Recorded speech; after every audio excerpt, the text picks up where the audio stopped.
बेटा, आज का जो ये लेक्चर है ये change in profit sharing ratio का है। कई बुक्स में ये आपको सेकंड चैप्टर के रूप में मिलेगा और कई बुक्स में ये आपको थर्ड चैप्टर के रूप में मिलेगा। बहुत ही इम्पॉर्टेंट चैप्टर है। ऑन द एवरेज इसमें से आपको 2 क्वेश्चन मिलेंगे 3 और 4 मार्क्स के, that is equal to 7 marks, और एक आधा MCQ मिल जाएगा। तो आप ये मान के चल सकते हैं कि 7 से 8 मार्क्स का पेपर इसमें से आएगा। इसकी इम्पोर्टेंस इस बात से भी ज़्यादा बढ़ जाती है कि बहुत ही ईजियर टॉपिक है, और जो बच्चे बड़े क्वेश्चंस नहीं कर पाते हैं या जिनकी एडमिशन, डिसोल्यूशन, शेयर कैपिटल ऐसे चैप्टर्स जिनको नहीं समझ में आते हैं, उनके लिए ये चैप्टर बहुत ही हेल्पफुल होता है। क्योंकि आप खुद अंदाज़ा लगाइए कि अगर आप 80 में से 8 मार्क्स स्कोर कर पा रहे हैं, देन ऐसे ही थोड़े थोड़े छोटे छोटे टॉपिक्स अगर आप इकट्ठे करते जाएं तो आप अच्छा स्कोर कर सकते हैं। तो ये एक चैप्टर को मैंने कंक्लूसिव पार्ट में लिखा है, जिसमें मैं सारे टॉपिक्स को आपके साथ एक्सप्लेन करूँगा। हाँ, इतना ज़रूर है कि कोई भी चीज़ आप बिना प्रैक्टिस के मास्टर नहीं कर सकते।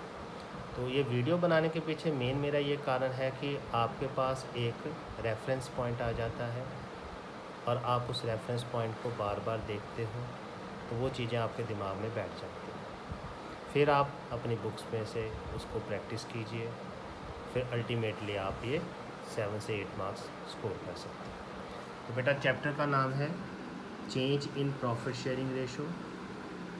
कई बुक्स में इसको रिकॉन्स्टिट्यूशन ऑफ पार्टनरशिप फॉर्म भी कहते हैं। दोबारा बता दूं, कई लोग इसको रिकॉन्स्टिट्यूशन ऑफ पार्टनरशिप फॉर्म भी कहते हैं।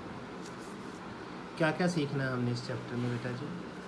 सबसे पहला टॉपिक है कंप्यूटेशन ऑफ गेनिंग और सेक्रीफाइसिंग रेशो। मतलब जब आप रेशो एग्जिस्टिंग पार्टनर अपना चेंज कर रहे हैं तो इस चैप्टर का मेन लॉजिक ही ये है कि पार्टनर्स में कोई नया नहीं आया, पार्टनर्स में कोई गया नहीं। मतलब ना तो कोई एडमिशन हुई, ना ही कोई रिटायरमेंट हुई।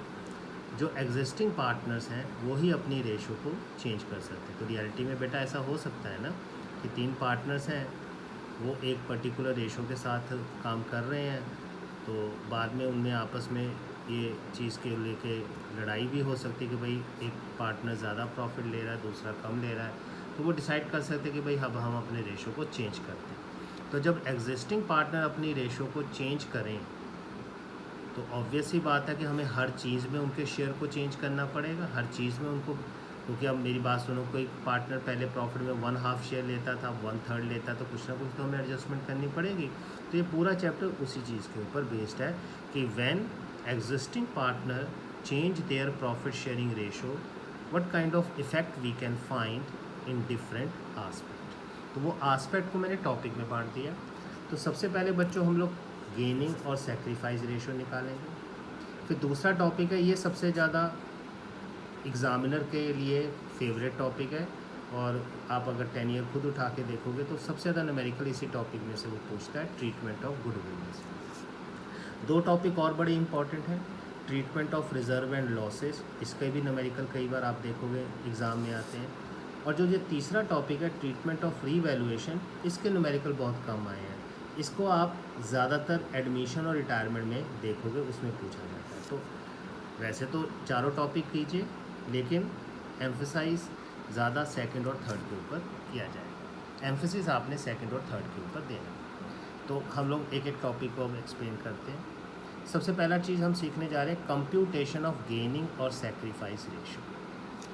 तो गेनिंग और सेक्रीफाइस रेशो को आप कैसे पहचानोगे? बड़ा सिंपल सा तरीका है बेटा, पुरानी ओल्ड रेशो में से न्यू रेशो को माइनस कर दीजिए। अगर आपका बैलेंस पॉजिटिव आ रहा है तो सेक्रीफाइस हो रहा है, नेगेटिव आ रहा है तो गेन हो रहा है। सिंपल सा। तो मैंने एक एग्जांपल ली है, ABC आर पार्टनर्स विद 3:1, हम इसको ओल्ड रेशो कहेंगे। New ratio is 2:1। Calculate new and gaining and sacrifice ratio. तो न्यू रेशो तो ऑलरेडी दी हुई है, कैलकुलेट करने की ज़रूरत नहीं है। हाँ, गेनिंग और सेक्रीफाइस रेशो कैसे निकालेंगे? एक और बात बता दूं, न्यू रेशो भी पूछी जा सकती है, पर वो टॉपिक हम एडमिशन में डिस्कस करेंगे, यहाँ पे अभी वो चीज़ नहीं डिस्कस होगी। तो बेटा जी ओल्ड में से न्यू माइनस करने जा रहे हैं। 3 पार्टनर है मेरे पास ABC। ओल्ड और न्यू रेशो है, ओल्ड रेशो है 3:1, न्यू रेशो है 2:1। तो बेटा आप रेशो को कैसे यूज़ करते हैं आपको पता है, तो तीनों को प्लस कर दिया 3:1, तो 3/6, 2/6, 1/6 पुरानी रेशो आ गई। न्यू रेशो है 2 + 2 + 1, 2, 2, 4 एंड 5, 2/5, 2/5, 1/5। तो अब हम इसका एलसीएम लेके, अब एलसीएम तो 6 × 5 करके सीधा आएगा 30, 5 × 3 15, 6 × 2 12, 3/30 बना, पॉजिटिव आ रहा है तो हम इसको सेक्रीफाइस कहेंगे। दूसरे का 6 × 5 30, 5 × 2 10, 6 × 2 12, इसका -2/30 आ रहा है तो ये गेन कर रहा है। सिमिलरली सी का भी माइनस में आ रहा है तो वो भी गेन कर रहा है। तो ये पहला स्टेप है बेटा, आपको हर टॉपिक में ये चीज़ें ज़रूर निकालनी पड़ेंगी। MCQ में भी ये क्वेश्चन आपको आ सकता है। अगर आप 2026 का पेपर देखें तो ये क्वेश्चन आपको MCQ में दिखेंगे। अब हम आते हैं अगले टॉपिक की तरफ, treatment of goodwill. This is very very important exam के पॉइंट ऑफ व्यू से। तो ट्रीटमेंट ऑफ गुडविल, तो देखो मैंने यहाँ पे पहले एक्सप्लेन किया है, गुडविल की ट्रीटमेंट 2 तरीके से एग्ज़ाम में पूछी जाएगी। एक जो गुडविल आपने वैल्यू की हुई है, एक जो गुडविल बैलेंस शीट में अपीयर्ड है। देखो मैंने 2 हेडिंग्स पे बना दी, goodwill valued, goodwill appeared in balance sheet. दोनों की ट्रीटमेंट अलग है। अच्छा एक और बात बच्चों, जो ये वीडियो देख रहा है, अगर आप इसका मैक्सिमम फ़ायदा उठाना चाहते हैं तो बेटा इन सारी चीज़ों को अपनी कॉपी पे नोट कीजिए, ठीक है, क्योंकि ये कोई एंटरटेनमेंट पर्पस के लिए हम नहीं बना रहे, हम इससे एग्ज़ाम में अच्छा स्कोर करना चाहते हैं। तो आप इसका फ़ायदा मैक्सिमम तभी उठा सकते हैं जब आप इनको अपनी कॉपी पे नोट करेंगे। और उसमें और मैं क्या इम्प्रूवमेंट कर सकता हूँ, प्लीज़ आप वो कमेंट में भी लिखिएगा और सब्सक्राइब भी कर लीजिए, क्योंकि अब मैं लगभग हर हफ्ते ऐसे आपको वीडियोज़ भी बना के देता रहूँगा। तो वापस आते हैं, गुडविल वैल्यूड है, goodwill appeared in balance sheet. पहले हम गुडविल वैल्यूड की बात करते हैं। अगर आपके पास क्वेश्चन में गुडविल वैल्यूड दी है, वैल्यूड का मतलब कि गुडविल को हमने कहीं रिकॉर्ड नहीं किया, हमें गुडविल अवेलेबल है, तो आपने क्या करना है, जो पार्टनर गेन कर रहा है उसको डेबिट कर देना और जो पार्टनर सेक्रीफाइस कर रहा है उसको क्रेडिट कर देना। बड़ा सिंपल सा तरीका है। और अगर गुडविल बैलेंस शीट में अपीयर्ड है तो बेटा ये जो मैं बता रहा हूँ, ये आपको एडमिशन में भी पूछा जा सकता है, रिटायरमेंट में भी पूछा जा सकता है। एक ही तरीका है, ध्यान से समझ लीजिए। All partners capital account debit, इसमें जितने पार्टनर्स उस समय होंगे, अब ये इसका क्या मतलब हुआ कि जितने पार्टनर उस समय होंगे, मतलब जितने पार्टनर्स बैलेंस शीट में कैपिटल शो कर रहे होंगे, आप उनको ओल्ड पार्टनर्स भी कह सकते हो, ठीक है ना। तो उन सभी पार्टनर्स को आपने डेबिट कर देना और इस गुडविल को आपने क्रेडिट कर देना, और रिमेंबर इसको ओल्ड रेशो में बांटना। ये चीज़ बहुत ध्यान में रखनी, बच्चे इसमें कंफ्यूज होते हैं। तो गुडविल वैल्यूड की ट्रीटमेंट है gaining to sacrificing, goodwill appeared in balance sheet की ट्रीटमेंट है all partners capital to goodwill, जिसे आपने ओल्ड रेशो में डिवाइड करना है। अब हम इस एक क्वेश्चन देखते हैं। XYZ आर पार्टनर्स विद 3:1, तो ये बच्चों पुरानी रेशो हो गई। न्यू रेशो इज़ 2:1, ये नई रेशो हो गई। अब देखो इस क्वेश्चन में मैंने आपको सिखाने के लिए दोनों चीज़ें ले ली, पेपर में एक ही चीज़ पूछी जाएगी। गुडविल वैल्यूड है 30,000 और goodwill appeared in balance sheet है 60,000। तो सबसे पहले शुरुआत तो हम वही गेनिंग और सेक्रीफाइस रेशो के साथ करते हैं।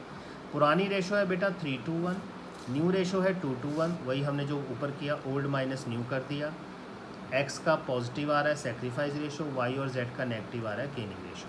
तो गुडविल वैल्यूड में हमने क्या सीखा था, क्या करेंगे, गेनिंग पार्टनर को डेबिट करेंगे और सेक्रीफाइसिंग पार्टनर को क्रेडिट करेंगे। तो बेटा देखिए गेन कौन कर रहा है, वाई और जेड, और सेक्रीफाइस कौन कर रहा है, एक्स। तो देखिए मैंने एंट्री पास की, वाईज़ कैपिटल अकाउंट डेबिट, जेड्स कैपिटल अकाउंट डेबिट, गेन करने वालों को डेबिट कर दिया टू एक्स कैपिटल अकाउंट। तो ये एंट्री हो गई। अब इसमें अमाउंट्स कैसे निकालने, तो अब देखो ये कितना गेन और सेक्रीफाइस कर रहे हैं। y जो है वो 2/30 का गेन कर रहा है, z जो है वो 1/30 का गेन कर रहा है, x जो है वो 3/30 का सेक्रीफाइस कर रहा है। तो y जो गेन कर रहा है 2/30 का, उसको आपने गुडविल जो वैल्यूड है उसके साथ मल्टीप्लाई कर देना। सॉल्व करके हमारे पास वो 2000 आ गया, ठीक है जी। ऐसे z का 1000 आ गया और x का क्रेडिट कर दिया। कहने का ये मतलब है कि आपने इन रेशोज़ को गुडविल वैल्यूड के साथ मल्टीप्लाई कर देना, जो गेन कर रहा है उसको डेबिट कर देना, जो सेक्रीफाइस कर रहा है उसको क्रेडिट कर देना। ये तो होगी गुडविल वैल्यूड की ट्रीटमेंट। अब मैंने गुडविल अपीयर्ड भी लिखा हुआ है, तो उसकी एंट्री हमने क्या पास की थी, all partners capital account debit कर दो या old partners capital account debit कर दो टू गुडविल। रेशो कौन सी लेनी है, पुरानी। तो अब बेटा एंट्री देखो क्या पास हुई, X capital account debit, Y capital account debit, जेड्स capital account debit to goodwill. Goodwill मेरे पास 60,000 है, मैंने इसको ओल्ड रेशो में डिवाइड कर देना। ओल्ड रेशो हमारे पास थी 3:1, उसमें हमने इसको डिवाइड कर दिया।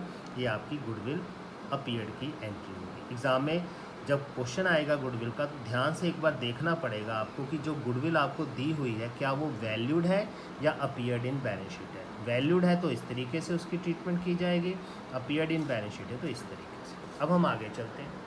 अगली चीज़ है बच्चों हमारे पास treatment of reserve and losses. This is also very important topic. सबसे पहले आपको इसमें बैलेंस निकालना है। तो बैलेंस बच्चों कैसे निकालेंगे, छोटा सा मैंने फॉर्मूला बनाया। वैसे फॉर्मूले को रटने की बजाय अगर आप इस लॉजिक को पकड़ लो तो ज़्यादा आसान है। वो क्या बच्चों, आप जानते हो कि बैलेंस शीट की लाइबिलिटी साइड में रिजर्व्स होते हैं और एसेट साइड में लॉसेज होते हैं। तो जितने रिजर्व्स आपको लाइबिलिटी साइड में नज़र आएंगे उन सबको प्लस कर देना है, और एसेट साइड में जितने लॉसेज एंड फिक्टिशियस एसेट आपको नज़र आएंगे उनको माइनस कर देना है। उस लॉजिक के साथ आपने चलना है। लेकिन जो बच्चे इस लॉजिक को नहीं पकड़ पाएंगे उनके लिए मैंने एक छोटा सा फॉर्मूला बना दिया। जनरल रिजर्व बेटा ये लाइबिलिटी साइड में दिया होता है। Profit and loss credit balance ये भी लाइबिलिटी साइड में दिया होता है। वैसे भी आपको पता होना चाहिए जो प्रॉफिट एंड लॉस का बैलेंस लाइबिलिटी में है वो क्रेडिट ही कहलाएगा। Workman compensation reserve, investment reserve, तो इन सबको आपने प्लस कर देना है। अब इसमें हम जो एसेट में दिए होंगी चीज़ें उनको माइनस कर देंगे। जैसे प्रॉफिट एंड लॉस का डेबिट बैलेंस, इसे माइनस कर देंगे। एसेट साइड में जो प्रॉफिट एंड लॉस दिया है वो डेबिट कहलाएगा। लिखा नहीं होगा कभी भी क्रेडिट और डेबिट, ये आपको पहचानना होगा। और उसमें एडवर्टीजमेंट सस्पेंस, ये भी एक फिक्टिशियस एसेट है, इसको हमने माइनस कर दिया। अब ये बैलेंस जो आएगा वो पॉजिटिव भी आ सकता है, नेगेटिव भी आ सकता है। अगर ये पॉजिटिव आया तो गेनिंग टू सेक्रीफाइस की ट्रीटमेंट की जाएगी। अगर वो नेगेटिव आया सेक्रीफाइस टू गेनिंग की ट्रीटमेंट की जाएगी। मतलब नेगेटिव में आपको सेक्रीफाइस करने वाले को पैसे देने पड़ेंगे। अब एक क्वेश्चन हम लोग देखते हैं बच्चों। जनरल रिजर्व है 1 lakh, profit and loss credit लिखा हुआ है 1,20,000। याद रखना अगर क्वेश्चन में अकेला प्रॉफिट एंड लॉस भी लिखा हुआ है तो आपने उसको क्रेडिट ही मान के चलना है। ये CBSE की गाइडलाइंस है। तो अगर ये प्रॉफिट एंड लॉस भी लिखा होता इवन देन हम इसको क्रेडिट ही मानेंगे बाय डिफ़ॉल्ट। हाँ, डेबिट अगर लिखा है तब हम उसको लॉस मानेंगे। फिर अगली चीज़ है एडवर्टीजमेंट सस्पेंस 30,000। XYZ 3 पार्टनर्स हैं, उनकी रेशो हमारे पास है 5:3:2। अब उसकी न्यू रेशो है 2:1। वही पुराना तरीका, पहले ओल्ड में से न्यू रेशो घटा दी। इसमें X का सेक्रीफाइस आ रहा है, Y का गेन आ रहा है, Z का 0 आ रहा है, मतलब ना वो गेन कर रहा है ना वो सेक्रीफाइस कर रहा है। अब हम बैलेंस निकालते हैं बच्चों। जनरल रिजर्व है हमारे पास 1 लाख, P&L का क्रेडिट बैलेंस है 1,20,000, एडवर्टीजमेंट सस्पेंस है 30,000। बैलेंस हमारे पास पॉजिटिव आया। अगर पॉजिटिव आया तो हमने क्या सीखा था, पॉजिटिव बैलेंस में गेनिंग टू सेक्रीफाइसिंग की एंट्री पास होगी। तो वही हम लोग कर गए हैं। तो गेन कौन कर रहा था, Y, और सेक्रीफाइस कौन कर रहा था, X। तो Y को हमने डेबिट किया, X को क्रेडिट किया 5/50 के साथ, क्योंकि वही हमें क्वेश्चन में अवेलेबल है। तो ये टॉपिक भी हमारा कंप्लीट हो गया, treatment of reserve and loss. अब लास्ट टॉपिक की तरफ आते हैं। ये बहुत कम पूछा जाता है लेकिन even then, treatment of revaluation. तो एसेट इंक्रीज़ हो रहा है तो उसे हम प्लस करेंगे, एसेट डिक्रीज़ हो रहा है तो हम उसको माइनस करेंगे। लाइबिलिटी इंक्रीज़ होने पे माइनस, लाइबिलिटी डिक्रीज़ होने पे प्लस। इसके पीछे सिंपल सा लॉजिक है। एसेट इंक्रीज़ होने पे आपको फ़ायदा होता है तो प्लस हो गया, डिक्रीज़ होने पे नुकसान होता है तो माइनस हो गया। लाइबिलिटी इंक्रीज़ होना नुकसान है, माइनस हो गया। डिक्रीज़ होना फ़ायदा है, प्लस हो गया। अगर प्रॉफिट आ रहा है मतलब प्लस में बैलेंस आ रहा है तो गेनिंग टू सेक्रीफाइसिंग, लॉस आ रहा है नेगेटिव बैलेंस आ रहा है तो सेक्रीफाइसिंग टू गेनिंग। छोटी सी एग्जांपल ली हमने। बुक और वैल्यू और रीवैल्यूड वैल्यू मैंने लिखी है। प्लांट आपको पता है एसेट है, लैंड एसेट है, क्रेडिटर्स लायबिलिटी। तो प्लांट 10,000 से 12,000 हो गया तो प्लांट हमारा इंक्रीज़ हो गया 2,000 से प्लस 2,000। फिर है लैंड 15,000 से 10,000 हो गया, लैंड हमारा डिक्रीज़ हो गया -5,000। क्रेडिटर 10,000 से 12,000 इंक्रीज़ हो गया -2,000। लॉस आ गया बच्चों -5,000 का, तो एंट्री बनेगी सेक्रीफाइस टू गेन। रेशो हमारे पास पुरानी है, ओल्ड रेशो है 3:2, मैंने एग्जांपल ले ली यहाँ पे लिख दिया, और न्यू रेशो है 1:1। तो A का सेक्रीफाइस और B का गेन आ रहा है। तो अब इसमें नेगेटिव बैलेंस है तो सेक्रीफाइस को हम लोग डेबिट करेंगे और B को हम लोग क्रेडिट करेंगे 5,000 के साथ। अब कई बच्चे ये सोच रहे होंगे कि सर ने अभी आधा अधूरा बताया। बिल्कुल सही सोच रहे हो बेटा। मैंने आज का जो लेक्चर डाला है ये प्योरली एडजस्टमेंट एंट्री के साथ है। अब इसका क्या मतलब है कि जब एग्जिस्टिंग पार्टनर अपनी रेशो को चेंज करते हैं उनके सामने दो ऑप्शंस होते हैं। पहला ऑप्शन ये होता है कि वो अपनी सारी एडजस्टमेंट करें पर बैलेंस शीट को अफेक्ट ना करें, बैलेंस शीट को चेंज ना करें। दूसरा ऑप्शन होता है कि वो बैलेंस शीट को भी बदल दें। अब इन दोनों ऑप्शन को जो है वो यूज़ कर सकते हैं। आज का जो लेक्चर हमने कवर किया वो है when adjustment entry is passed. तो यहाँ पे जितने टॉपिक्स आपने देखे उसमें मैंने एडजस्टमेंट एंट्री पास की है। ध्यान से देखो, सब एंट्रीज़ में पार्टनर्स के कैपिटल अकाउंट को ही यूज़ किया है, चाहे हमने उसको डेबिट किया चाहे क्रेडिट किया, कहीं भी हमने और किसी चीज़ को यूज़ नहीं किया। तो इससे क्या होगा, जब बैलेंस शीट बनाई जाएगी तो पार्टनर का सिर्फ कैपिटल ही चेंज होगा, बाकी balance sheet as it is आ जाएगी। तो बैलेंस शीट पे कोई असर नहीं पड़ेगा, असर सिर्फ पड़ेगा कैपिटल पे। इसको कहा जाता है एडजस्टमेंट एंट्री। ज़्यादातर एग्ज़ाम में यही पूछा जाता है और ये बाय डिफ़ॉल्ट पूछा जाता है। कहने का ये मतलब, अगर क्वेश्चन में कुछ नहीं कहा गया है तो you have to follow these rules. दूसरा है, जब आपकी बैलेंस शीट चेंज होने वाली हो तो क्या करेंगे, वो हम नेक्स्ट वीडियो में बेटा सीखेंगे। इसके ऊपर पहले आप एफर्ट्स कीजिए। कोई डाउट आता है, कुछ आता है, कमेंट कीजिए, सब्सक्राइब कीजिए और मेरी हिम्मत बढ़ाइए। मैं आपको ऐसे ही और एफर्ट्स करके हेल्प करता रहूँगा। Thank you very much.